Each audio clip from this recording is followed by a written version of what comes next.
गीता अध्याय 15 के श्लोक 16-17 में 3 प्रभु बताए हैं। ये 3 प्रभु कौन हैं? किस प्रभु की शरण में जाने के पश्चात जन्म और मरण समाप्त हो सकता है? 3 प्रभुओं में सबसे उत्तम परमात्मा कौन है? कैसा है? उसका क्या नाम है? इन सभी गूढ़ रहस्यों को जानने के लिए अवश्य सुनिए जगत गुरु तत्वदर्शी संत रामपाल जी महाराज के अमृत वचन। दुख बना वरदान। जी हाँ दर्शकों, जब जीवन में अंधकार घना हो और रास्ते दिखाई न दे, तब एक सच्चे गुरु का मार्गदर्शन मिलना वरदान साबित हो सकता है। इसका जीता जागता उदाहरण है ऊना, हिमाचल प्रदेश की ममता जी। एक समय था जब ममता जी की माता जी के निधन के बाद इनको कैंसर जैसी गंभीर बीमारी ने घेर लिया। देवी देवताओं और भगवान शंकर में अटूट आस्था रखने वाली ममता जी के लिए यह एक बहुत बड़ा झटका था।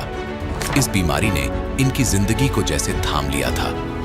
इनकी जिंदगी की आशा की किरण तब जागी जब ममता जी ने सतलोक आश्रम बरवाला जाकर तत्वदर्शी संत रामपाल जी महाराज से नाम दीक्षा ग्रहण की। संत जी के शुभ आशीर्वाद से न केवल इनका कैंसर ठीक हुआ, बल्कि यह दुख इनके लिए वरदान सिद्ध हुआ। ममता जी की शादी भी संत रामपाल जी महाराज के मार्गदर्शन में दहेज मुक्त तरीके से संपन्न हुई। दर्शकों, अब आइए सुनते हैं ममता जी के मुख से सच्ची भक्ति का गुणगान, जिनके लिए दुख भी बना वरदान। बहन जी नमस्कार। सच्चाई। क्या नाम है आपका? भगतमती ममता दासी। कहाँ से आए हैं आप? जिला ऊना, हिमाचल प्रदेश। संत रामपाल जी महाराज जी से नाम दीक्षा कब लिया आपने? संत रामपाल जी महाराज जी से दीक्षा मैंने 8 मार्च 2014 में ली। संत रामपाल जी महाराज जी से नाम दीक्षा लेने से पहले आप क्या भक्ति साधना करते थे? संत रामपाल जी महाराज जी से नाम दीक्षा लेने से पहले मैं सभी देवी देवताओं की भक्ति करती थी, जैसे कि शंकर भगवान में ज्यादा आस्था थी मेरी। तो फिर संत रामपाल जी महाराज जी की शरण में कैसे आना हुआ? संत रामपाल जी महाराज की शरण में आने का एक बहुत बड़ा कारण है, कारण नहीं मेरे लिए तो वरदान है। मुझे कैंसर हो गया था फरवरी में। मुझे मैं बीमार रहती थी। बीमार रहने के कारण मेरा बहुत बुरा हाल रहता था। मैं ऑफिस जाती थी, ऑफिस से मैं घर बहुत मुश्किल से पहुंचती थी। मेरे घर वाले बड़े परेशान रहने लगे। फिर वो आखिर में बोलते कि इसका टेस्ट करवाना पड़ेगा, ये बीमार क्यों रहती है, इसको दर्द होता क्यों है। फिर हमने टेस्ट करवाया तो टेस्ट वाले ने बोला कि इसको ऐसे ऐसे प्रॉब्लम है, इसको आप अच्छे से डॉक्टर को दिखाओ।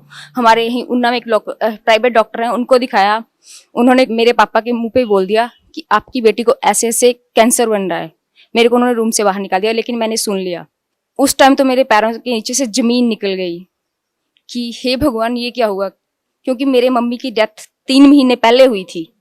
कि ये मेरे पापा के साथ क्या हो गया कि पहले मेरी मम्मी की डेथ, अब मुझे ये बीमारी, महीने में तो मैं भी खत्म हो जाऊंगी ऐसे ऐसे। पर मेरे पापा को यकीन था। वो संत रामपाल जी महाराज जी का सत्संग कई सालों से सुन रहे थे, 2-3 साल से सुन रहे थे, पर कभी बोला नहीं हमें, ना ही कभी गए खुद, पर बहुत ध्यान से सुनते थे। वो डॉक्टर ने बोला था इनको पीजीआई ले जाओ, चंडीगढ़। पापा घर आए तो बोला कि हम पीजीआई नहीं जाएंगे, हम बरवाला जाएंगे। हम लोग सुबह ही बरवाला चले गए। बरवाला गए, हम लोग जैसे ही गए, हम अंदर गए, हमने भंडारा छका और दंडवत किया, गुरुजी के पास गए और गुरुजी को ऐसे ऐसे बताया कि गुरुजी मुझे ऐसे ऐसे प्रॉब्लम है, मेरे को डॉक्टर ने बोला आपको कैंसर है, आप पीजीआई चले जाओ। तो गुरुजी ने मेरे सर पे हाथ रखा और जोर से हंसे और बोले कोई बात नहीं बेटा, आप जाओ। और मैं उसी टाइम फिर दंडवत किया और गुरुजी से फिर बोला कि गुरुजी ऐसा हो कि मुझे ना जाना पड़े। हम घर आ गए, मुझे फिर बिल्कुल कोई दर्द नहीं हुआ। मैं रोज ऑफिस जाने लगी। 1 हफ्ता मैं लगातार ऑफिस जाती रही। आपने संत रामपाल जी महाराज से नाम दीक्षा क्यों ली? क्या आपकी कैंसर की बीमारी ठीक करवाने के लिए? हाँ जी, मैंने कैंसर की बीमारी ठीक करवाने के लिए ही नामदान लिया था, पर बाद में जाके जब ज्ञान समझ में आया, पर फिर मेरे को लगा नहीं ये बीमारी नहीं, ये मेरे लिए वरदान था। संत रामपाल जी महाराज से नाम दीक्षा लेने से आपकी कैंसर जैसी बीमारी ठीक हो गई। हम आपसे ये जानना चाहते हैं कि संत रामपाल जी महाराज का सामाजिक सुधार में क्या योगदान है? संत रामपाल जी महाराज जी का सामाजिक सुधार में बहुत बड़ा योगदान है। उनकी बताई हुई मैणी से हमारी शादी हुई। ये मेरे भगत जी हैं, विपिन दास। सर क्या नाम है? मेरा नाम विपिन दास है। सर कहाँ से आए हैं आप? मैं डिस्ट्रिक्ट ऊना, हिमाचल प्रदेश, गांव बीटर से आया हूँ। सर क्या काम करते हैं? हमारा अपने काम है मैसन का। सर जिस तरह से समाज में बहुत सारी कुरीतियां फैली हुई है, जैसे कि दहेज प्रथा, आप संत रामपाल जी महाराज जी के शिष्य हैं, सर आप क्या कहना चाहेंगे? जैसे कि हमने नामदान ले रखा है संत रामपाल जी महाराज से, तो हम उनसे हमने नाम दीक्षा लिए, तो हम उनके अनुसार ही चलते हैं, क्योंकि जो हमारी शादी हुई वो शास्त्र अनुसार हुई है। और उसमें ना हम दहेज ले सकते हैं और ना कुछ ऐसे शगन वगैरह कुछ करना है। एकदम सिंपल तरीके से हमारी शादी हुई है। तो जैसे कि आपको पता है कि आजकल दहेज, इसके दाज दहेज के लिए कितनी लड़कियों को जलाया जाता है और इतने लोग दाज दहेज देते हैं, फिर भी मतलब उनकी लड़की खुश नहीं रहती है। और हमारे गुरुजी ने, संत रामपाल जी महाराज ने, ये सब जो दाज प्रथा, जो कृतियाँ जो खत्म कर दी है। जितने भी आजकल ज़माने में जितने भी लोग हैं नशे करते हैं, या कुछ भी है जो शराब पीते हैं, जो किसी प्रकार के नशे, परमात्मा ने वो सब छुड़ा दिया। हमारे जितने भी भक्त है परमात्मा के, एक भी भक्त कोई भी नशा नहीं करता है। संत रामपाल जी महाराज से नाम दीक्षा लेने के बाद आपको क्या लाभ मिला? संत रामपाल जी महाराज से नाम दीक्षा लेने के बाद पहला लाभ तो मुझे यही मिला कि मेरी कैंसर की बीमारी ठीक हो गई। सर, आप भी संत रामपाल जी महाराज जी के अनुयायी हैं। हम आपसे जानना चाहेंगे कि आपको संत रामपाल जी महाराज से नाम दीक्षा लेने के बाद क्या लाभ हुआ? सर, सबसे बड़ा लाभ तो मुझे ये हुआ कि मुझे सच्ची भक्ति का पता चला। पहले जैसे हम मंदिर में जाते थे, शिव की उपासना या हनुमान की उपासना वो सब करते थे। अगर घर में कोई सुख हो तो ठीक है, अगर कोई दुख आ जाए तो हम ये कहते थे कि मैं तो सुबह शाम हनुमान चालीसा करता हूँ, ऐसे करता हूँ, मंदिर में जाता हूँ, मुझे कोई फायदा नहीं हो रहा, तो हम दुखी हो जाते रहे ऐसे। पर जब तो हमें संत रामपाल जी महाराज की शरण में आके पता चला कि जो हम साधना कर रहे थे उससे तो हमारा कोई लाभ हो ही नहीं सकता था, वो तो हमारे कर्मों का फल ही हमें मिल रहा था। तो हाँ, जैसे कि हम उनकी शरण में आए तो हमें सारा ज्ञान हो गया, शास्त्रों का ज्ञान हो गया। पहले हमें यही नहीं पता था कि आखिर भागवत गीता में लिखा है, वेदों में क्या लिखा है। जब गुरुजी ने एक एक पेज, एक एक किताब खोल के टीवी पे दिखाई तो हमको सब कुछ सारा ज्ञान हो गया। संत रामपाल जी महाराज से नाम दीक्षा लेने वाले श्रद्धालुओं के असाध्य रोग भी ठीक हो जाते हैं। सर, आपको संत रामपाल जी महाराज से नाम दीक्षा लेने के बाद और क्या लाभ हुए? सतगुरु संत रामपाल जी महाराज ने मुझे सबसे बड़ा लाभ तो ये दिया, क्योंकि जब मेरा ट्रीटमेंट खत्म हुआ था, डॉक्टरों ने मेरे मुंह पे बोला था, मेरे साथ कोई नहीं था, अकेली गई थी मैं अपनी रिपोर्ट्स चेक करवाने। डॉक्टर ने बोला आपकी रिपोर्ट्स बिल्कुल ठीक है, आपको कोई प्रॉब्लम नहीं है। कहते पर मैं आपको बता देना चाहता हूँ, क्योंकि आप अडल्ट पर्सन हो, आपकी कल को शादी होगी, आपको सब कुछ पता होना चाहिए। मैंने पूछा डॉक्टर बता दो कि क्या प्रॉब्लम है। बोलते ऐसे ऐसे आपकी शादी, मैरिड लाइफ में कोई प्रॉब्लम नहीं आएगी, पर आप ममता, आप ना कभी लाइफ में माँ नहीं बन सकते। 90% चांसेस है कि कभी नहीं बन सकते। 10% चांसेस है भगवान के पास कि अब देख लो आप। मैंने कहा ठीक है। फिर मैं घर आ गई, मैंने टेंशन लेनी छोड़ दी। अब मेरी शादी हुई है 7 फरवरी को, मेरी शादी को 4था महीना चल रहा है और मेरी प्रेगनेंसी है 3 महीने की अभी। सर, आप भगत समाज को क्या संदेश देना चाहेंगे? सर, वैसे तो संत रामपाल जी महाराज जो सत्संग में बताते हैं वो ही सबसे बड़ा संदेश है। तो हम भी यही कहना चाहते हैं कि अगर अपना उद्धार करवाना चाहते हैं, क्योंकि आजकल संत बहुत है, इसलिए सतगुरु की जरूरत पड़ी, क्योंकि संत इतने हो चुके हैं, अब सतगुरु की जरूरत पड़ी। और सतगुरु इस समय जगत गुरु तत्वदर्शी संत रामपाल जी महाराज जी, अगर उनकी शरण में आओगे तभी हमारा उद्धार होगा, नहीं तो हम जहीं की जन्म मरण में भटकते फिरते रहेंगे। आप भगत समाज को क्या संदेश देना चाहेंगे? मैं भगत समाज को यही संदेश देना चाहती हूँ कि आप सतगुरु संत रामपाल जी महाराज की शरण में आओ, उनसे नाम उपदेश लो, अपना कल्याण करो। जी, बहुत बहुत धन्यवाद।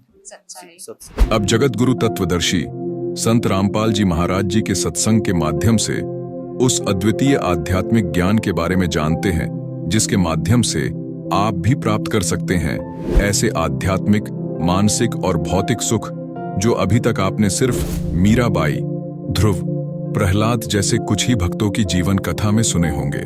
अब सुनिए तत्वदर्शी संत के संग शास्त्र अनुकूल भक्ति सत्संग, ऐसा अद्वितीय आध्यात्मिक ज्ञान जिसका है सर्वधर्मों के पवित्र शास्त्रों में प्रमाण। इस ही जोड़ जुगाड़ में अपना सारा जीवन नाश कर देता है। उसके लिए फिर 2 नंबर का काम, चाहे कितने कुछ करना पड़े, अपने कर्म फोड़ेगा, फिर भुगतेगा, फिर बीमारियां शुरू होंगी और कोई टांग कट जाएगी, कैंसर हो जाएगी, किसी का और कोई समस्या पैदा हो जाएगी। तो कर्म से ही सुख, कर्म से ही दुख।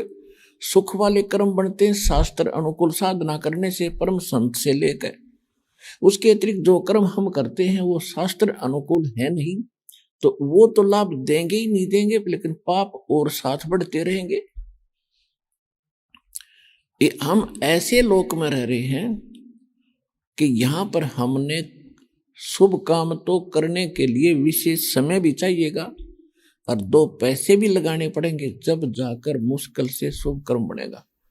और पाप कर्म अपने आप हो जाते हैं यहाँ पर, इसलिए हम दुखी खड़े होंगे। जैसे किसान खेती तैयार करता है, कोई भी फसल देख लो, उसके लिए पहले खेत को संवारता है 2-3 बार, और फिर उसमें बीज बोए, पैसे लग गए, अपना जो जमीन को जब बहाता है, गुड़ाई करता है। तो किसान जब खेती करता है उसके लिए उसने कितनी बार जमीन को की गुड़ाई करनी पड़े, बाना पड़े, और फिर बीज उसमें पैसे लग गए, फिर खाद डाल उसमें पैसे लग गए, और फिर उसकी देखभाल फिर निकाल ले, और फिर उसमें भी पैसे लगे। तो कणक तो पैदा होगी न्यू, पैसे भी लग गए, समय भी लगेगा, जब जाकर 2 दाने आपको प्राप्त होंगे। और उस खेत को छोड़ दीजिए, कुछ ना उसने संवारिए ना बाइए, तो क्या होगा, अपने आप उसमें खरपतवार इतना उग जाएगा, अड़ंगा किससे काम नहीं, झाड़ बोझड़े कांटेदार झाड़ी, वो दिखे भी को नहीं, ऐसा हालत हो जाएगी। तो ये हम ऐसे लोक में रह रहे हैं। हमने शुभ कर्म करने के लिए तो विशेष व्यवस्था बनानी पड़ेगी, संत खोजना पड़ेगा, संत जी से उपदेश लेना पड़ेगा, और फिर उसके बताए अनुसार हमने सारे ही वो क्रियाक्रम करनी पड़ेंगी जो भक्ति मार्ग के लिए अनिवार्य है। उसके लिए अपने समय भी निकालना पड़ेगा यहाँ आने के लिए, सत्संग सुनने की। फिर अपने सेवा भी करनी पड़ेगी, आपने 2 पैसे दान भी करने पड़ेंगे, क्योंकि दान बिना जीव का उभारा नहीं हो सकता। धर्म का नाश होता नहीं, चविन से 3 लोग, और खैर आए तुम्हें खैर है कीजिए आत्मभोग। तो कहने का भाव ये है कि यहाँ हम ऐसे लोक में रह रहे हैं, यहाँ पर पाप तो अपने आप होंगे, और पुण्य करने के लिए आपने विशेष व्यवस्था 2 पैसे भी लगाने पड़ेंगे जब पुण्य होगा। तो इसी प्रकार हम साधना ठीक ना करने से, शास्त्र अनुकूल साधना ना मिलने से, तो हमारे अंदर वो झाड़ बोझ खरपतवार बुराइयां तो अपने आप कति भरगिट तगड़े हम आखिर तक हो गए। और जितने संत महात्मा हमें मिले, उन महापुरुषों को छोड़कर जिनको भगवान मिले, जिनका दास बार बार शुभ नाम बताता है आपको, अन्य किसी के पास भी सच साधना नहीं थी। और परमात्मा स्वयं आते हैं, प्रत्येक युग में एक लीला करते हैं, और वो सत भक्ति प्रारंभ करते हैं, लेकिन कुछ मानते हैं कुछ नहीं मानते हैं। फिर भी वो ऐसे दयालु हैं, क्योंकि अब तो वर्तमान में तो बहुत ज्यादा कुछ परिवर्तन घना हो गया कि 1 मिनट में तो सारी पृथ्वी की खबर ले ले कौन आदमी कहाँ बैठा है। आज से 500 वर्ष पहले, 700 वर्ष पहले, 1000 वर्ष पहले, 2000 4000 वर्ष पहले आपस में इतना कम्युनिकेशन नहीं था, और परमात्मा कहीं भी आकर एक साधु रूप बना के किसी नगर में बैठ जाते, बाहर बैठ जंगल में सरोवर के किनारे। अब संत ये बात इसको सबको ये मालूम है कि परमात्मा संतों के पास ही मिलेगा, उनके बताई विधि से ही लाभ होगा। तो संतों की खोज में हम घूमते रहते हैं, तो वो परमात्मा वहां जाते हैं, परमात्मा के पास जाते भी साधु आ रहे हैं, बड़े अच्छे साधु हैं, गांव का जो ना लाइन लग जाती है, तो वो परमात्मा आते, अपने बच्चों का आशीर्वाद देते, तो शेष हो जाते, उनको दीक्षा देते प्रथम मंत्र की, तो उनके पुण्य बनाते कि इनमें भगवान की आस्था बनी रहे। और दूसरा जो पिछले पुण्य हमारे होते हैं, उनका प्रतिफल भी जब हम विशेष दुखी होते हैं और परमात्मा की तड़फ करते हैं, तो वो परमात्मा हमें वही आकर के लाभ देता है। भले ही हम किसी इष्ट की पूजा करते हैं या किसी गुरु, कोई गुरु भी बना रखा है नकली, तो वो परमात्मा आस्था बनाए रखने के लिए उसी इष्ट के रूप में, कभी उसी गुरु के रूप में आपको दर्शन देकर और आपका कुछ बचाव कर जाते थे, करते रहे, जिस कारण से आज तक भगवान में आस्था बनी रही। और युग काल ये चाहता है कि सारी गलत साधना करें, इनके कर्म जहाँ फूटे और ये भक्ति से दूर हो जा, नास्तिक हो जा, फिर न कोई भक्ति पर लावणिया से भगवान आ जाए इनका तो भी ना लगे। इसने क्या कर दिया, जैसे पूरा चीन नास्तिक हो गया। महात्मा बुद्ध का पुजारी था पूरा चीन। और पहले क्या होता था कि हमारे पूर्वज पुण्यात्मा थे सभी के, और उनके पुण्य पिछले उनके साथ थे। वो चाहे जाटी पूजा करते, चाहे कोई पत्थर पर माथा टेक करते, या किसी संत की शरण में बैठे थे, उनको जो लाभ तो होते थे उनके पूर्व जन्म के संस्कारों से, और वो न्यू क्रेडिट दिया ही जाता है कि गणेश जी की मूर्ति पर मना फूल चढ़ा दिए, सवा का प्रसाद बांट दिया, घर ने सुख होया पाया। वो होना था वैसे ही, वो ना चढ़ाता तो भी होना था, उसका संस्कार में था वो। ऐसे ही उन संतों की नंबर बने रहे, लेकिन परमात्मा ने इससे कोई लेना देना नहीं था। परमात्मा ये चाहता था कि जो मेरा वायदा हुआ है काल के साथ, वो है 5505 जो वर्ष बीतेगा, काल कलयुग बीतेगा, उसके बाद मैं अपना डूंडा ठाऊंगा, और तब तक इनके अंदर आस्था बनी रहे भगवान की, तो ये फिर तड़पते हुए मेरे पास आ जाएंगे, और फिर सारे सुख दूंगा, इनको मोक्ष भी दूंगा। अगर चीन की तरह नास्तिक हो गए तो फिर कैसे समझाओगे उन न जाकर, क्योंकि हम नहीं मानते भगवान। तो पूरा चीन जो है, उनके पूर्वज महात्मा बुद्ध के अनुयायी थे, और महात्मा बुद्ध बहुत अच्छी आत्मा का व्यक्ति था, प्राणी था, स्वर्ग से ही सीधा वो मनुष्य जीवन प्राप्त किया था उसने। अब क्या होता, जो इंसान स्वर्ग को छोड़कर यहाँ जन्म लेता है मनुष्य का तुरंत, क्योंकि पिछले घने पुण्यकर्मी प्राणी होते हैं, उनको ऐसा एकाध के साथ ऐसा घटना घटती है, तो उसको जो सुख स्वर्ग में था वो यहाँ हो ही नहीं सकता।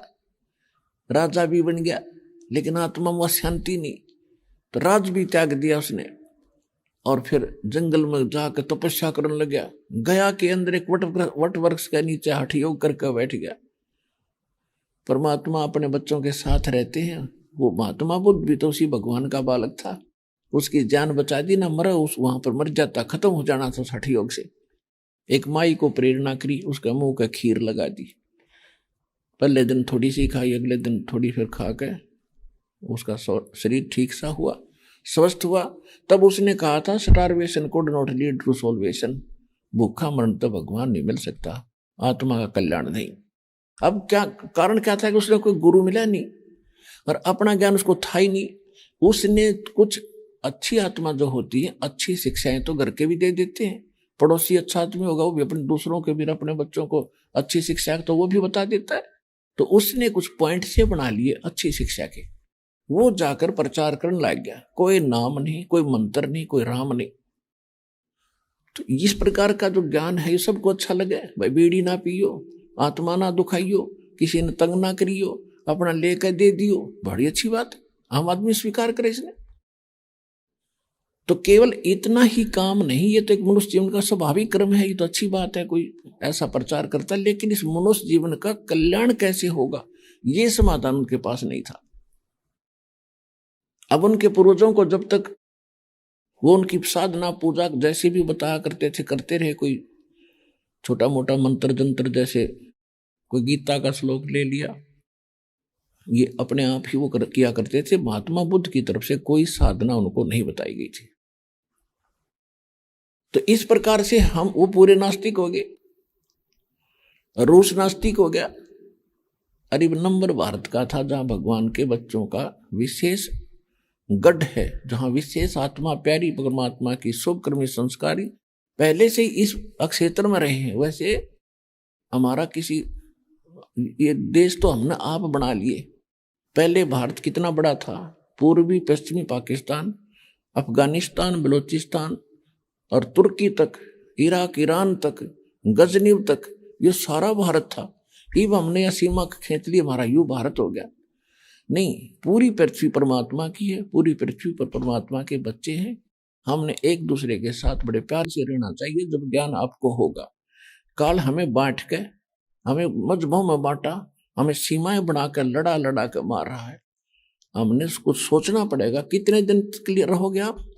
आज एक सैनिक हिंदुस्तान में और उस पाकिस्तान के साथ मरने मारने को खड़ा कि ये मेरा देश है, और उस बच्चे की मृत्यु हो जाएगी जो बड़ा होकर के वो मनमान पाकिस्तान में जन्म हो जाए, क्योंकि हम पहले इकट्ठे ही तो थे, संस्कार मिले जुले।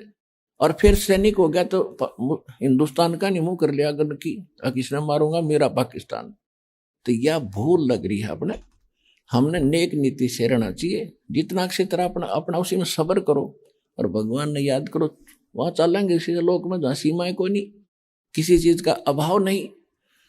तो इस ज्ञान से बहुत सारा मिलेगा आपको।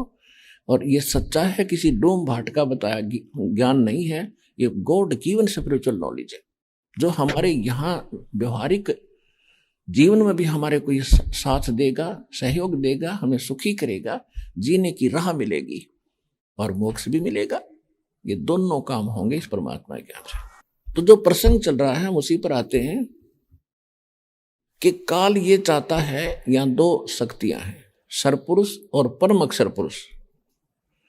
परम अक्षर पुरुष तो कबीर परमेश्वर है, सबका पिता है, सबकी उसी की आत्मा है, और वो ये चाहता है कि इन भोली आत्माओं का नशा उतरे, यहाँ की अज्ञान हटे, और ये मुझे पहचान ले, इनको यहाँ भी सुख दूं, यहाँ भी इतना सुख देगा पुण्यात्मा आपको, आप सोच भी नहीं सकते।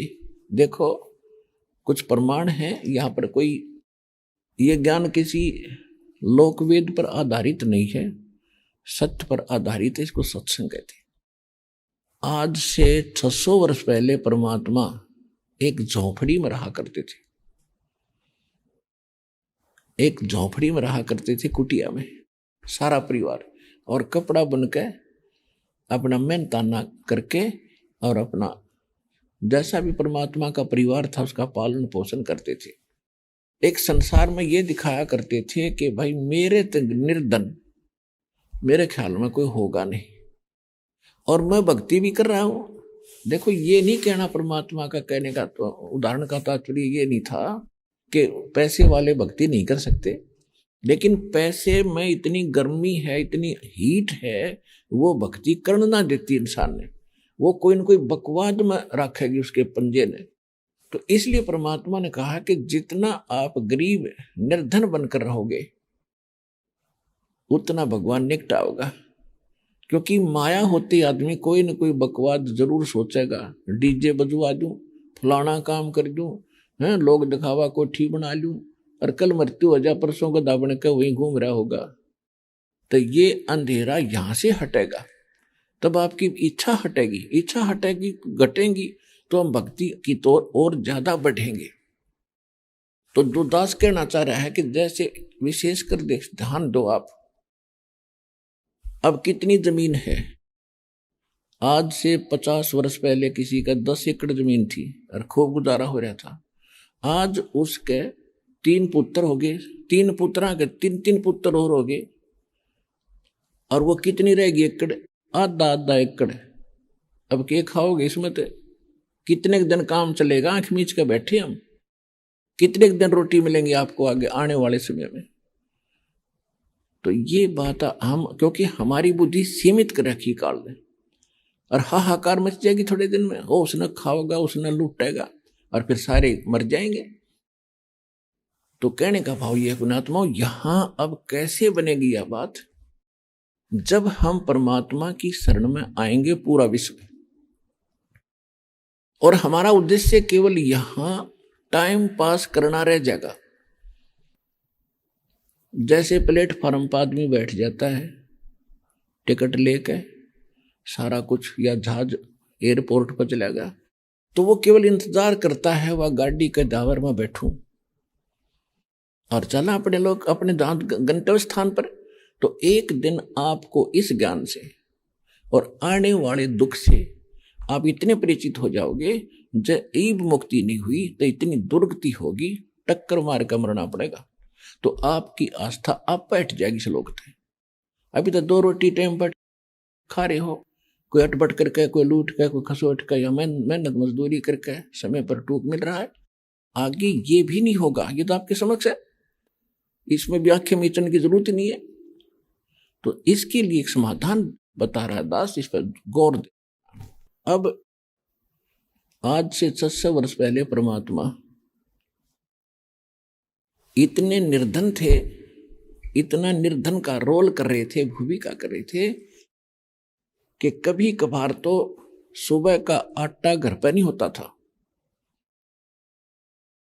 और फिर अपनी मेहनत मजदूरी करके मिल जाता, फिर उससे अपना आटा दाल रोटी का लाया करते थे और उससे अपना निर्वाह कर रहे थे।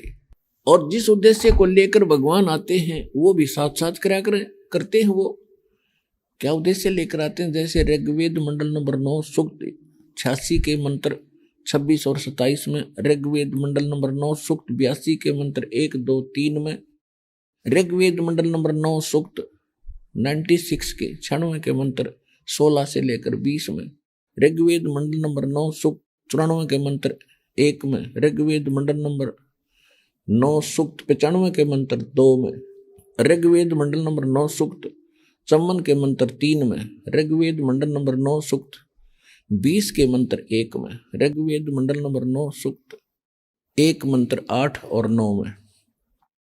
इनमें ये प्रमाण है कि परमात्मा ऊपर रहते हैं सतलोक में, और वहां राजा के समान बैठे, जैसे राजा अपने सिंहासन पर बैठता सज धज कर। सिर पर मालिक का मुकुट है, सुंदर मनोहर मुकुट है, हीरे पन्ने उसके अंदर जड़े हुए हैं सफेद कलर के। ऊपर छतर है, सफेद छतरी, और बहुत बड़ा गुम्बद है चारों तरफ जैसे मंदिर नुमा, और उसके बीच में बैठकर पूरे अनंत ब्रह्मांडों का वो संचालन कर रही है। तो जब वो यहाँ क्यों आते हैं कि हमारे को इस काल ने भगवान का नामो निशान मिटा दिया, और जिसके बिना हम भटक भी रहे हैं और भक्ति भी कर रहे हैं दुखी ज्यों के तो वो स्वयं आकर के हमें ज्ञान सुनाते हैं। तो वो ज्ञान अच्छी आत्माओं को मिलते हैं। एक पूरा जीवन भी एक ऐसा जी कर दिखाते हैं कि एक भगत को इतना ही पर्याप्त है, और भक्ति करते रहो, फिर आपको कितनी राहत मिलेगी भगवान की। अपने आत्मा जब परमात्मा ये ज्ञान बताया करते थे, हिंदुओं को कहते थे कि तुम्हारे धर्मगुरु कति अज्ञानी हैं, इनको अध्यात्म मार्ग का कोई ज्ञान नहीं है, आपको भ्रमित कर रहे हैं, ये अपने सदग्रंथों से भी परिचित नहीं है। ब्रह्मा विष्णु महेश की भक्ति करने से तुम्हारा मोक्ष नहीं हो सकता, कोई सुख नहीं मिल सकता।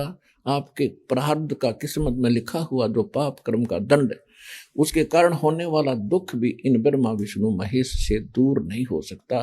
3 ताप का भी आपका नाश नहीं हो सकता। तुम कौन राम का जपते जापम, तात कटे न ये तीनों तापम। तुम किस राम का जाप करते हो जिससे तुम्हारे 3 ताप का भी नाश नहीं हो सकता। और 3 ताप का नाश ना, फिर भक्ति खाक करेंगे, रुचि नहीं बन सकती भक्ति में। अब जैसे दुखी प्राणी को और उस दुख का निवारण हो, फिर देखा उसकी श्रद्धा भक्ति में, वहीं से नम्र हो जाएगा, दिन रात भक्ति करेगा, बुराई से डरेगा कि हे भगवान कहीं से फिर दुख ना आ जाए। ये ज्ञान दिया करते थे 3 देव की जो करते भक्ति, उनकी कदे ना हो मुक्ति। तो ब्राह्मण गुरु दुश्मन हो गए कबीर भगवान के। हमारे पूर्वज थे, वह अशिक्षित थे, उनको बहका दिया कि क्या जाने दुल्हा, अनपढ़ अशिक्षित, इसने सदग्रंथों को पढ़ा नहीं, ये कोरा बकवाद और झूठ बोल रहा है। तो हम फाइनल हो गए बिल्कुल, क्योंकि ये पढ़ा नहीं, कबीर जी पढ़े नहीं, हमारे गुरु जी पढ़े लिखे हैं, काशी विद्यापीठ ये पढ़े, संस्कृत बहुत बोलते हैं, ये सत्य कह रहे होंगे। ऐसे मुसलमानों को कहा करते थे। मुसलमानों को कहा करते थे कि नहीं है दारम दारा, वहां तो नहीं है दारम दारा, उस दरगाह में धर्मराज है, लेखा लेगा सारा। और क्या कहा करते, वेद पढ़ने पर भेद न जाने, ये बातें पुराण 18, हर पत्थर की मूर्ति पर मत्था फोड़े, ये भूल गए सृजनहारा।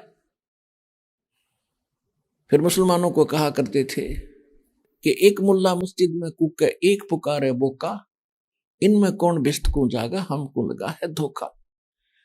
अब ये क्या करते हैं, बकरे को काटते हैं, कलमा पढ़ते हैं धीरे धीरे, कि हम तो प्यार से काटते हैं, कोई दुख ना हो प्राणी को। और हम कलमा जो पढ़ते हैं, इसके कारण इसकी आत्मा स्वर्ग में चली जाती है, भिष्ट में। परमात्मा कहा करते, क्यों मूर्ख बना रहे हो जनता को। यदि आपका ये फाइनल और डेफिनेट है, आपको फुल कॉन्फिडेंस है कि जो तुम कर्म कर रहे हो इससे बकरे की आत्मा स्वर्ग चली जाएगी, तो स्वर्ग में बकरा का नंबर कौन आने दे, क्यों मूर्ख बना रहे हो। सबसे पहले अपने बेटे ने भेजा, फिर बेटी ने, और फिर अपना नंबर लाओ फट दे ही, तब मूर्ख बना रहे हो। कबीर साहब कहते हैं, जय या रूत है भिष्ट पठाई, जय आत्मा तन स्वर्ग में भेज दी, तो कर तदबीर कबीला भाई। अपने कबीले ने, अपने परिवार ने करके देखा, इस तरीके से भेज स्वर्ग में। इस बात से हिंदू और मुसलमान दोनों दुश्मन हो गए। ये धर्मगुरुओं से ही हम उनके दुम लगू रहे, उनको उन्होंने केवल हमें लड़ा लड़ा कर मारा और कुछ नहीं दिया, एक दूसरे के दुश्मन बनाकर हमारे को आजीवन दुखी रखा। ये कारण रहा अशिक्षा का। और शिक्षा का सबसे बड़ा दुख आप देख रहे हो, शिक्षा का स्तर 1960 और 65 के बाद बढ़ा है, और 1970 के बाद जो गिरावट आई है आपके अंदर पूरे समाज में, हम हैरान है उस समय को देखकर, क्योंकि हमने दोनों जमाने देखे। और तीसरा इब्दास फिर दिखा होगा आपको, उससे भी अच्छा जमाना बना के, और कैसा सुख होगा।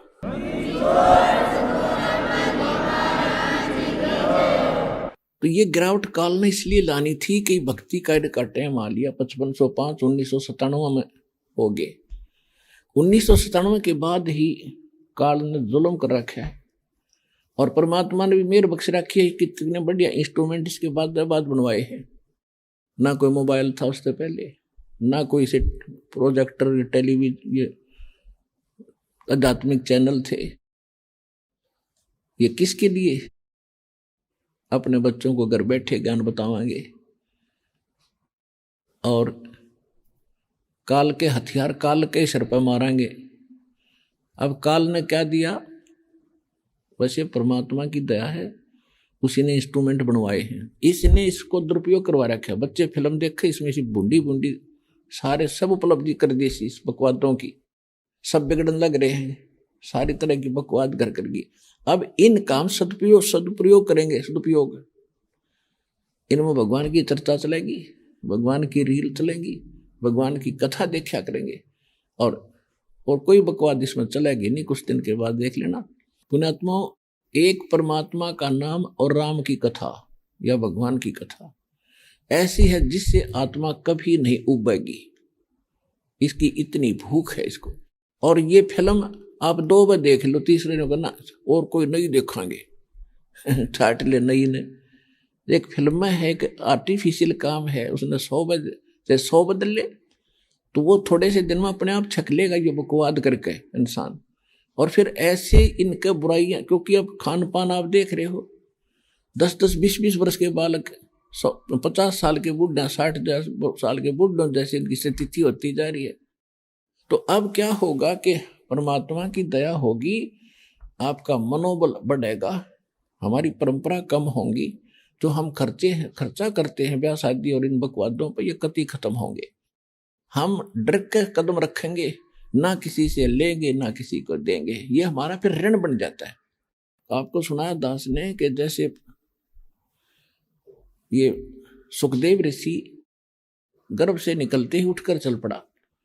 पिता वेद व्यास जी ने कहा, बेटा शकल तो दिखा दे, मेरी तरफ मुंह तक कर ले। तो 12 वर्ष बेटे की इंतजार करी। तो इसने कहा था कि ऋषि जी, एक लेवा एक देवा दूतम, हर कोई किसी का पिता नहीं पूतम, ये रण संबंध जुड़ा एक ठाठा, अंत में से 12 बाटा। अब मुझे ज्ञान है, मैं अपना मोक्ष कराऊंगा। अब उसको ज्ञान भी था और वहां गर्भ भी त्याग कर चला गया, लेकिन समाधान नहीं था। तो ऐसी पुण्यात्मा फिर 84 लाख योनियों में भटक रही है। तो परमात्मा कहते हैं, सुखदेव ने 84 भुगती बड़ा पजावे खरगो, और तेरी क्या बुनियाद प्राणी, तू पेंडा पंथ पकड़ो। सुखदेव जैसे ऋषि इतने विद्वान, गर्भ में पता लग गया कि मनुष्य जीवन का उद्देश्य क्या है, लेकिन समाधान ना मिलने से, ये मार्ग, ये रास्ता, पेंडा ना मिलने से, पेंडा माने रास्ता, तो आज तक 84 लाख योनियों में कहता बना पजावे खरवो, पजावे के ऊपर को मार के पजावे बगधा बना, तू पेंडा पंथ पकड़े वो, तेरी क्या बुनियाद प्राणी। तो ये रास्ता पकड़े जो हम बताने आए हैं, इसी तरह पूर्ण मोक्ष होगा। तो कहने का भाव दास का ये है कि हमें फिर ये डर लगेगा, हम केवल टाइम पास करेंगे, हम अपने संस्कार बढ़ाएंगे नहीं। अब जैसे इस जन्म में किसी ने किसी से रिश्वत ले ली 2 लाख रुपए, अगले जन्म में वो दामाद बनका होगा और लड़की भी ले जाएगा और 4 लाख का धन लेगा, और फिर बनवाना मर जावे, वह लड़की और विधवा हो जाएगी। तो भाई इस एक कष्ट में, झंझट में पैर मूर्ख आदमी देगा, जो अपने आगे संस्कार बढ़ावे और आप बैठ कर रोए, और सारा वो पिछला भी पूरा करना पड़ेगा। तुमने उस दरगाह का मैल नहीं देखा, धर्मराज के तिल तिल का लेख। गरीबदास साहिब जी कहते तुमने उस धर्मराज का दरबार का पता नहीं, वहां पर पाई पाई का हिसाब देना पड़ेगा आपको। तो पुण्यात्माओं, ज्ञान से डर बनता है और डर से बचाव होता है। अबोध बालक है और विष की बोतल को मुख लगा के पी जाता है और मर जाता है। बिजली का नंगा तार कहीं पड़ा हो, सपारक हो रहा हो, उसमें पतंगे से उठ रही चिंगारियां, उसको जाकर पकड़ लेता है बढ़िया वस्तु जानकर और मर जाता है। सर्प को भी पकड़ लेता है। एक माई कह रही थी मेरे दोते ने, बाहर खेल रहा था छोटा सा, उसकी माँ कहीं गोबर डालने चली गई बाहर पशुओं का, और वहां सांप आ गया। उसने भाग कर चल चल कर सांप पकड़ लिया। पकड़ते वो लड़ गया, लड़का वो भाग गया और वो देखा हाथ लीला हो रहा लड़के का। उसकी माँ आई, डॉक्टर को दिखाया, क्या हो गया? लड़का बोल रहा नहीं, बता नहीं पा रहा कुछ भी किस के था। फिर उसे बार बार पूछा कि बेटा क्या था वो, किसने काट लिया तेरे को? कि भैंस की पूंछड़ कैसा था, काला काला। जब पता चला सांप लड़ गया इसके, और तू क्या कर रहा था? कि मैं उसको पकड़ने लग गया था, अच्छी पकड़ लिया था मैंने। और जब वो बच्चा बड़ा होगा उससे पता लगेगा सांप है, इससे दूर हो, और ने भी बचाओगा कि देख सांप है दूर हो जा। और कहीं स्पार्क हो रहा होगा, बिजली का तार होगा, ज्ञान होने के बाद वही बच्चा दूसरों को बचाएगा, आप भी उससे दूर भागेगा। तो अभी तक हम ये वो भैंस के ऐसी दूम कैसा पकड़ने लग रहे थे, ना कोई काम बुरा करते अचके थे। कोई रिश्वत ले रहा है, कोई मिलावट कर रहा है, क्या के लिए? कोठी बनाने के लिए। अरे कोठी फिर कहाँ रहेगी? सिर पर धर कर ले जाएगा इसको। मृत्यु के बाद कुत्ता बनकर कोठी के चारों तरफ घूम रहा होगा। तो पुण्यात्माओं, इस ज्ञान को आपने समझना पड़ेगा, और इसके बगैर आपका कल्याण नहीं। आपने सीमित होना पड़ेगा, सिकुड़ना पड़ेगा। पूरी पृथ्वी पे का राजा था, आज बिल खोद का चूहा बनकर रह रहा है। बता, चाट ले यहाँ के सुख ने। झूठे सुख को सुख कहे, ये मान रहा मनमोद, यो सकल चबीना काल का, कुछ मुख में कुछ गोद। अब जो प्रसंग चल रहा है उस पर आते हैं। अभी आपने सुने जगत गुरु तत्वदर्शी संत रामपाल जी महाराज के मंगलमय सत्संग प्रवचन। आइए अब सुनते हैं उन भक्तों के अनुभव जिन्होंने संत रामपाल जी महाराज के प्रमाणित ज्ञान से प्रभावित होकर नाम दीक्षा लेकर अनेकों लाभ प्राप्त किए। अंधे को आंख देत, कोढ़ी को काया, बांझन को पुत्र देत और निर्धन को माया। दर्शकों, आज हम आपको एक ऐसे श्रद्धालु का अनुभव सुनाने जा रहे हैं। ये है बबलू नागर जी, जो पहले ब्रह्मा, विष्णु, महेश की भक्ति किया करते थे। इसके अलावा इन्होंने जय गुरुदेव पंथ और फिर नागा पंथ से भी गुरु बनाकर भक्ति साधना की। लेकिन फिर भी नशे की लत से ये इतना पीड़ित थे कि कब नशा इनके जीवन का दुश्मन बन गया, इनको पता ही नहीं चला।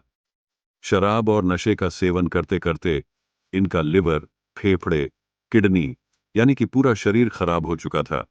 डॉक्टरों तक ने जवाब दे दिया था। लेकिन एक दिन इन्हें पूर्ण संत की शरण प्राप्त हुई।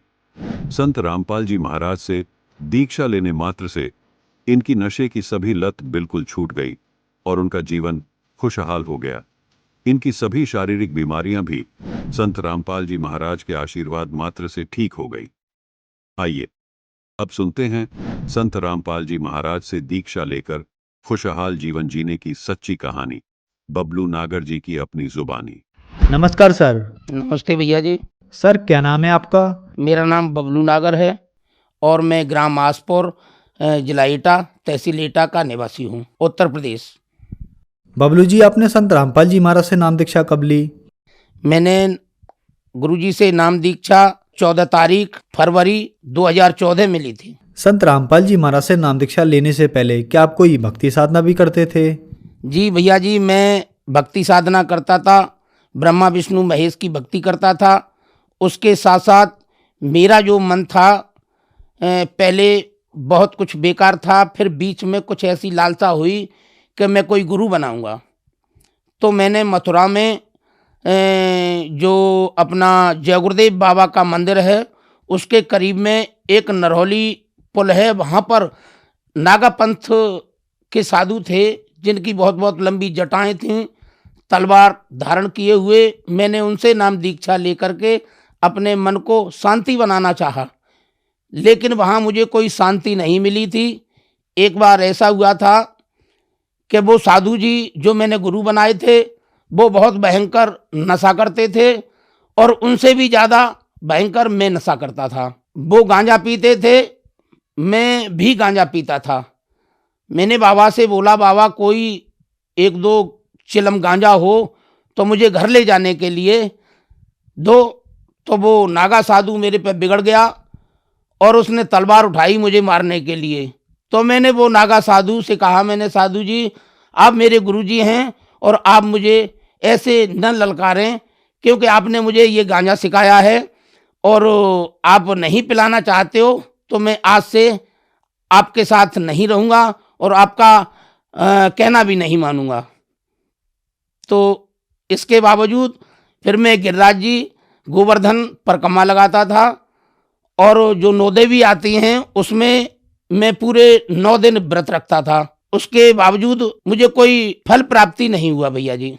सर आपने बताया कि आप बहुत सारी भक्ति साधनाएं करते थे और आप नागा साधुपन से भी दीक्षित थे, तो फिर क्या कारण बना कि आप संत रामपाल जी महाराज की शरण में आए? देखिए भैया जी, मैं अपने को जितना भी कहूँ वो थोड़ा कम पड़ेगा। भैया जी मैं थोड़ा विस्तार से बताऊंगा। मैं पहले एक राक्षस रूपी इंसान था।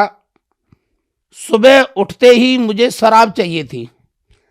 शराब मेरी किचन में, बाथरूम में, लैट्रिन में, घर में जो हमारे टांड बने होते हैं घरों के अंदर में, वो होली दीपावली पे जब घर की सफाई होती थी तो जो मेरी पत्नी थी, वो मेरी पत्नी ने जब देखा कि लैट्रिन का जो टांड बना हुआ है उसमें पूरा जखीरा का जखीरा दारू के आधे बोतल पौआ मिलते थे, बाथरूम में, घर में हर जगह दारू का स्टॉक बना रखा था मैंने। तो भैया जी जब मेरा नशा दारू से पूरा नहीं हुआ तो मैं स्मैक पीने लगा। स्मैक पीता था ज़्यादा, तो मुझे स्मैक ज़्यादा महंगी पड़ती थी तो उससे कभी कभी मुझे नहीं मिलती थी स्मैक, तो मैं ऐसे हो जाता था जैसे बिल्कुल ये दी एंड हो चुका हो। फिर उसके बाद में एक नशा और आता है, चरस, कोकीन और अफीम। ये नशा मैं सब किया करता था। इस नशे के बावजूद मेरा लीवर, फेफड़े, गुर्दे, मेरा पूरा शरीर बेकार हो चुका था। एक डॉक्टर आगरा के अंदर में आरसी गुप्ता हैं, हार्ट विशेषज्ञ, मेरे घर वाले उनके पास मुझे लेकर के गए। तो वहाँ जाकर के देखा तो डॉक्टर साहब ने रिपोर्ट में बता दिया कि इनका लीवर भी खराब है, इनका फेफड़े भी खराब है, इनके गुर्दे भी खराब हैं और ये जो भी हैं 10 दिन या 5 दिन या 15 दिन से ज़्यादा नहीं चलेंगे, इनको जो भी खाएं वो खिलाओ। तो जब मुझे वहाँ से अपने घर के लिए ले आए तो जब मेरी जो पत्नी थी उसने मेरा हाल जाना तो वो रोने लगी और कहने लगी कि हमने तुम्हें बहुत समझाया लेकिन तुम माने नहीं। ये छोटे छोटे बच्चे हैं, ये क्या खाएंगे, कैसे रहेंगे, तुम तो चले जाओगे, तुम्हारे बाद में हमारा क्या होगा। तो हमने उनसे कहा कि भाई अब तो जो होना था वो हो गया।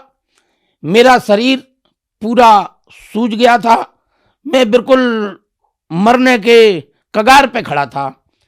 मैं अपनी पार्क में, मेरी चारपाई डाल दी जाती थी, उस वहाँ पे खाट के पास में एक मटका रख दिया जाता था, मैं उसमें अपना थूकता, सारे दिन परेशान रहता था, खून आता था मेरे मुख से, ब्लड आता था। तो जब घर वाले ज़्यादा परेशान हो गए तो हमारे जो बड़े भाई साहब थे उनने सोचा कि ये तो मर जाएगा, इसके बच्चे भूखे मरेंगे, तो चलो ऐसा करते हैं इसका बीमा करा देते हैं। तो मेरा बीमा करा दिया। जब बीमा करा दिया उसके बाद में मैं बिल्कुल ही खत्म होने वाला था। तो जब मैंने देखा कि अपने घर में मैं लेटा था तो बच्चों ने टीवी चला दी।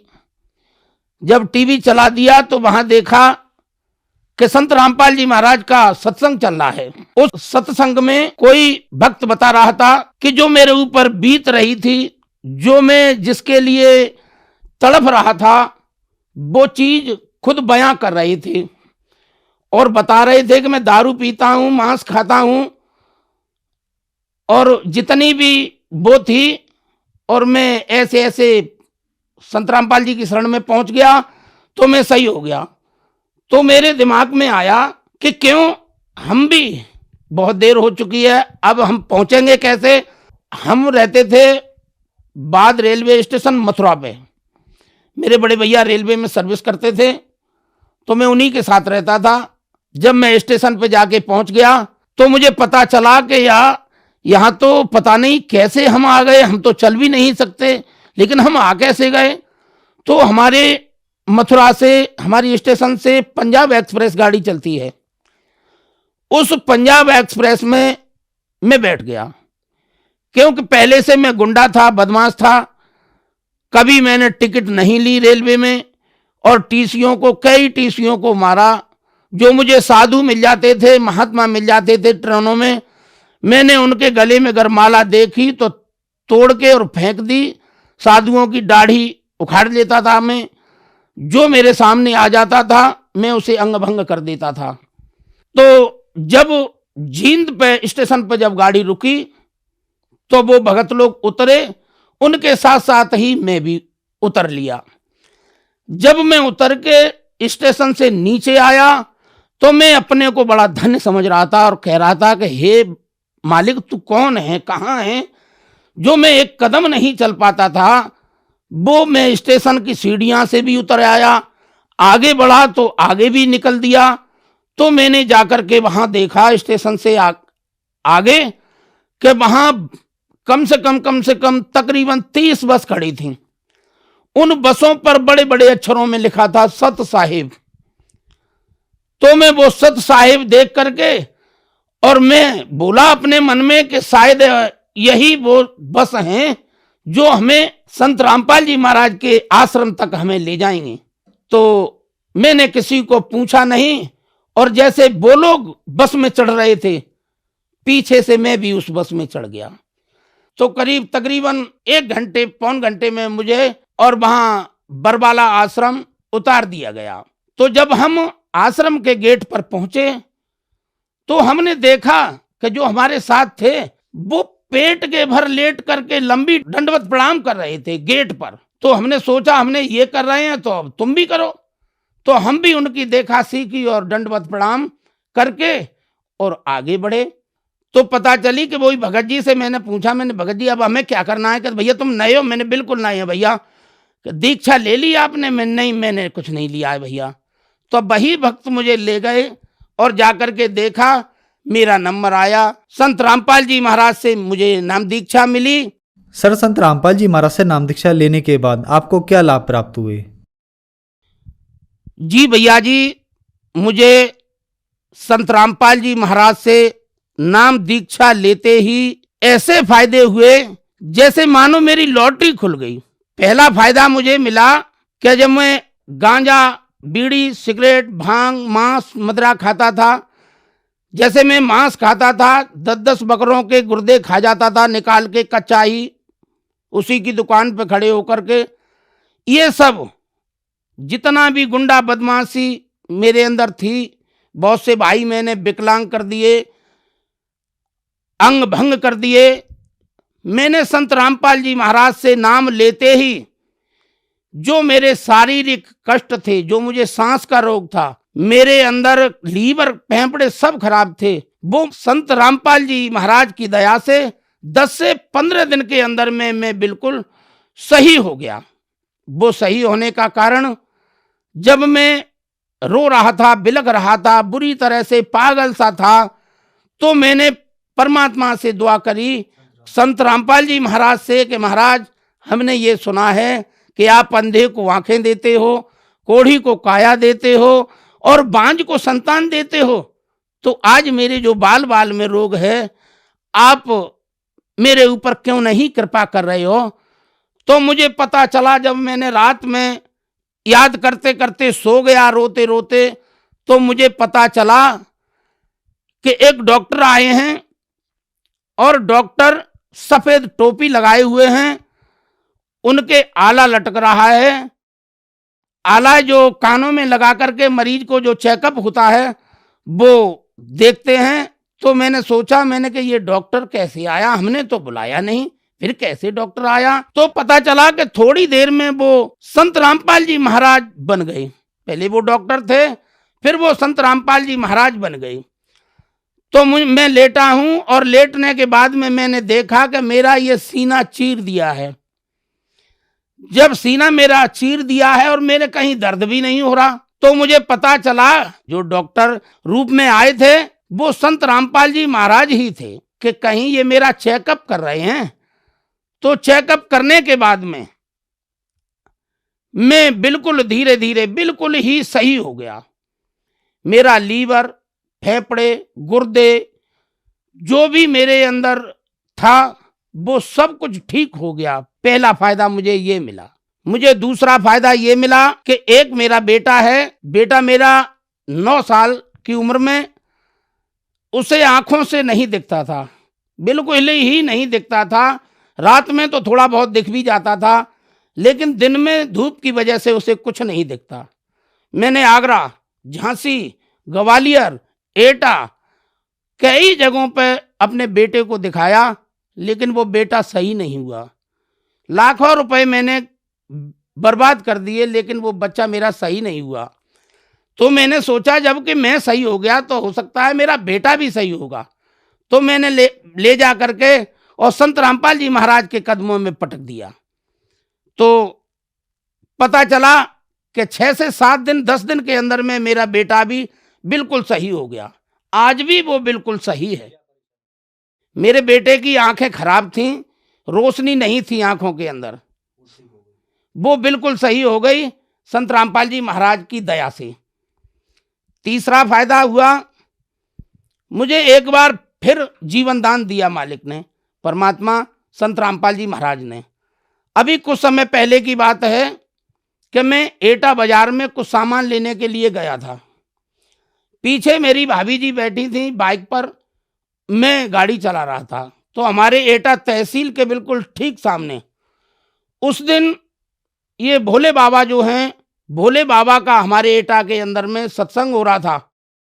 साकार विश्वहरि का सत्संग चल रहा था, तो भीड़ ज्यादा थी। मैंने गाड़ी क्रॉस की तो मेरी गाड़ी बड़े वाले ट्रक के नीचे आ गई। आगे वाला पहिया मेरी मोटरसाइकिल के ऊपर चढ़ गया, गाड़ी ऊपर और मैं मोटरसाइकिल के नीचे। अब गाड़ी धीरे धीरे चल रही थी, ट्रक, और मैं उसके नीचे दबा, तो मेरी मोटरसाइकिल चरर चरर चरर ऐसे आवाज कर रही थी और दबती चली जा रही थी। उसके नीचे मेरा पैर दबा हुआ था। तो लोग वहां देख रहे थे, वो बड़ी जोर से चीखे, चिल्लाए और बोले कि मर गया मर गया मर गया मर गया मर गया। तो गाड़ी वहां के वहीं रोक दी। जब गाड़ी रोक दी तो मैं समझ गया कि यहां भी मेरे संत रामपाल जी महाराज आ गए, जिन्होंने मेरी जान बचाई। तो मुझे समझते देर नहीं लगी कि यहां भी वही मेरे गुरुजी संत रामपाल जी महाराज आ चुके हैं। अब मुझे कोई चिंता नहीं। अब लोग मुझे खींचने लगे तो मैंने कहा, मैंने भैया खींचना मत, मेरा पैर दबा हुआ है, हो सकता है कि पैर कट गया हो वहीं के वहीं, खींचना मत। तो गाड़ी को पीछे बैक कराया। जब बैक कराया तो मेरी गाड़ी पूरी की पूरी नष्ट हो चुकी थी, मोटरसाइकिल। अब जब मेरा पैर निकाला तो मेरे पैर में कहीं भी कैसी भी कोई खरोंच नहीं। तो वहां जब वो खड़े थे लोग और कह रहे थे, भैया तुम्हें किसने बचा लिया? तो मैं कहने लगा कि भैया मुझे बचाने वाला मेरे गुरु हैं संत रामपाल जी महाराज, वो आ गए और उन्होंने मुझे बचा लिया। तो कि तुम झूठ बोलते। मैंने, भैया तुम्हारे लिए मैं झूठ बोलता हूं। जब मैं संत रामपाल जी महाराज से दीक्षा लेकर के अपने घर पहुंचा तो वहां जब देखा कि मुझसे घर वाले सभी नाराज थे, कोई मुझसे नहीं बोल रहा था, तो मैंने जो मुझे संत रामपाल जी महाराज की पूजा विधि के बारे में जो बताया जाता है वो मैं अपना करने लगा। करते करते 4, 5, 6 दिन हो गए तो मेरे बड़े भैया हमसे कहने लगा कि क्यों बे तेरा नशा कहाँ है, तू बीड़ी पीता था, गांजा पीता था, आज एक भी बीड़ी का टुकड़ा घर में नहीं दिख रहा, क्या बात है। हमने भैया हमने सब छोड़ दिया है, नशा सब छुड़वा दिया है। हाँ, सबसे पहले नशा ही छुड़वाया जाता है रामपाल जी महाराज जी के यहाँ। तो बोले कि देख लेंगे, देखे कैसे हैं तेरे रामपाल जी, और तू देखे कब तक छोड़ेगा। महीने, 2 महीने, 3 महीने हो गए तो एक पुस्तक दी जाती है नाम दीक्षा के बाद में, भक्ति बोध नाम की। वो भक्ति बोध हम सुबह नित्य नियम करते थे बैठ के अपने घर में, तो हम बड़े बड़े ऊंचे स्वर में उसे गाने लगे। जो संत रामपाल जी के यहाँ जो पुस्तक दी जाती है उसको आरती करने लगे।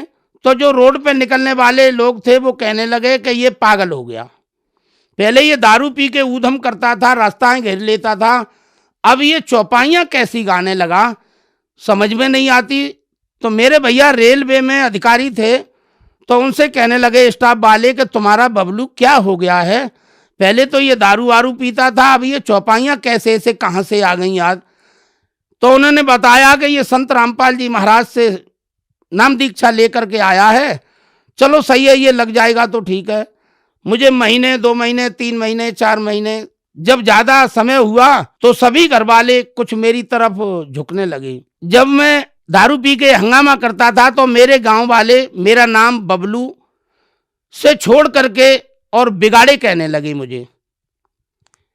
जब मेरा नाम बदल के मेरा नाम बिगाड़े रख दिया गया तो वही गांव वाले मेरे जो मुझे बिगाड़े कहा करते थे, जब उनने देखा कि ये बोई बिगाड़े है, अब ये सतसाहेब सतसाहेब सतसाहेब करता है, ये क्या हो गया इसे। अब वही गांव वाले जो मुझसे बिगाड़े कहते थे, तो पहले मेरे गांव वाले मुझसे बहुत दूर दूर भग जाते थे, आज वही मेरे गांव वाले जिन्होंने मेरा नाम बिगाड़े रखा था, वही मुझे कोई तो कहता है कि आइए भगत जी, कोई कहता है कि आइए सुधारे, और कोई कहता है कि आइए भैया जी थोड़ा हमारे पास भी बैठ जाइए। और ये सब जो भी बदलाव आया वो मेरे संत रामपाल जी महाराज की वजह से, उन्होंने मुझ पर ऐसी दया की कि आज मैं बिल्कुल ही संपन्न हूँ।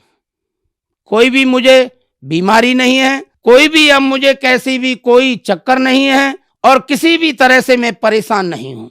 सर आप बहुत नशा करते थे, डॉक्टर ने आपके लीवर, गुर्दे, लगभग सब कुछ खराब बता दिया था। आप अपनी जिंदगी की आखिरी सांसें गिन रहे थे, तो फिर आपने संत रामपाल जी महाराज के अनुयायियों का इंटरव्यू टीवी पर सुना। आपको भी उम्मीद जगी कि मैं भी यहाँ से ठीक हो सकता हूँ, और आप ठीक भी हुए। आज आप खुद टीवी पर हैं और बहुत सारे ऐसे दर्शक हैं जो आपको देख रहे हैं, उनके लिए आप क्या कहना चाहेंगे? उनका नशा कैसे छूट सकता है, क्या करना होगा उनको?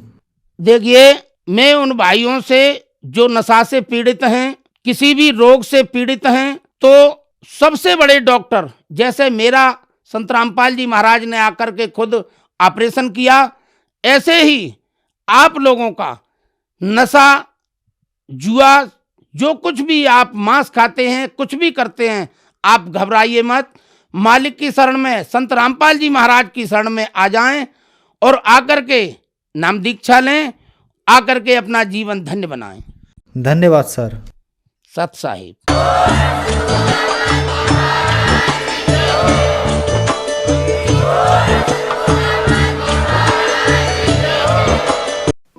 आप सुन रहे थे जगत गुरु तत्वदर्शी संत रामपाल जी महाराज के मंगल प्रवचन।